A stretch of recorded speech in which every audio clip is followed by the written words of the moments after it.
Too hopeful, too meek, too relativist, too generous, too happy. I had stared annihilation in the eye and blinked. Pride?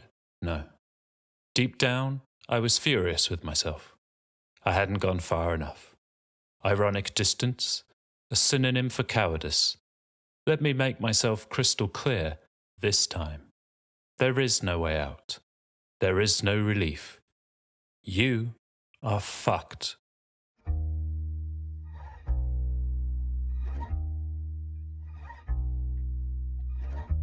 Depression has a basement. When the sadness turns to numbness and you're through with it. When the numbness turns to hysteria and you're through with it. When the hysteria turns to a kind of demented, absurd ecstasy and you're through with that too. There is only silence. In this freezing, pitch-black trench, where even the marine snow of life fails to reach you, not even despair remains. Humanity? What humanity? You aren't even an animal anymore. Crushed by the pressure of nothing to an heretical mineral, despised by the universe from galaxy to quark, you lie, motionless, humming with death, an abject tumour of matter. By now, you may have picked up on a change of tone. There will be no glib jokes this time. Full heart, deaf ears is not your friend. Even Vincent isn't welcome here. There is no Taoist distance.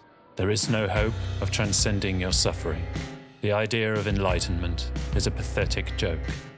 There is only vomit, pain, boredom, dread, and nightmares. Symptoms of a complex post-traumatic stress disorder brought on by birth. A demiurge implies that there was once something right about the universe that got corrupted. Such an implication has no place in these songs. A fall suggests the possibility of a restoration to paradise, and that sounds awfully like hope. In Peter Wessel-Zapf's essay, The Last Messiah, he imagines the tipping point before the human-animal's disastrous plummet into the disease of consciousness. Man looked out over the earth, and it breathed like a great lung. When it exhaled, delicate and graceful life teemed from its pores, and all the creatures stretched out their arms to the sun. But when it took in its breath, a rustle of fragile spirits breaking swept through the multitudes, and their corpses lashed the grounds like showers of hail. Man was yet to see the number of his own days, but graveyards were exhumed to his view, and the cries of grotesquely decomposed cadavers, the anguish of sunken millennia, beat against him. Motherhood's dreams, gone again to earth. The veil of the future was torn aside, and it showed him a nightmare of endless repetitions, a senseless squandering of organic stuff.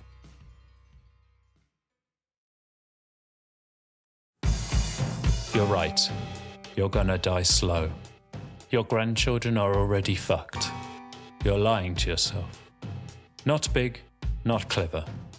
And that's the point.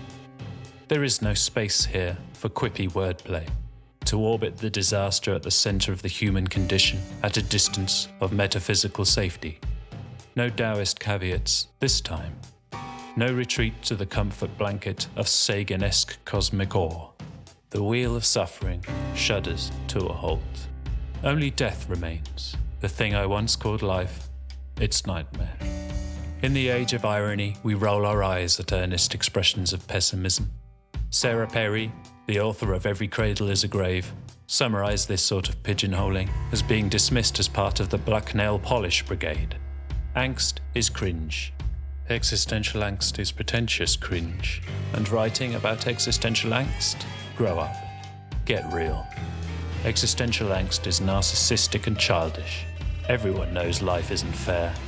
You can get on with it, or you can sit in your corner with your masturbatory narcissism until you snap out of it and come and join us in the real world. Isolation. Compartmentalize your terror. Ignore it. Distraction. Drown yourself out with television, the sound and fury of social media. Anchoring. Immortalize yourself by becoming a fragment of a larger cause. Start a family, fight a war, give yourself over to Jesus, which leaves sublimation. Harness your bucking terror as an engine for art.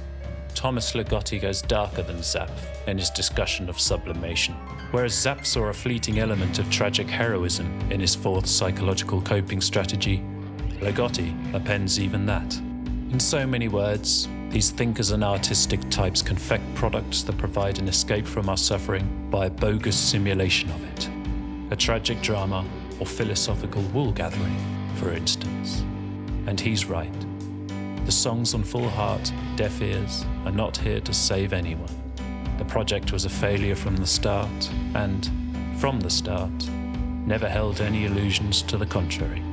It has nothing to say, because there is nothing to say. What remains when we strip back the phantom relief of catharsis, when the last squirt of adrenaline trickles away? Cioran wrote, "Only optimists commit suicide. Optimists who no longer succeed at being optimists. The others, having no reason to live, why would they have any to die?"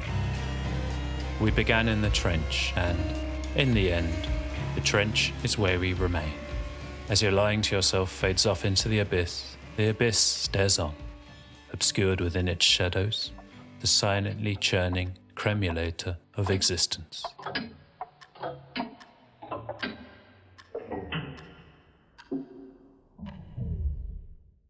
In the next video, we'll explore a series of hallucinations brought on by such metaphysical deprivation. Thank you for watching.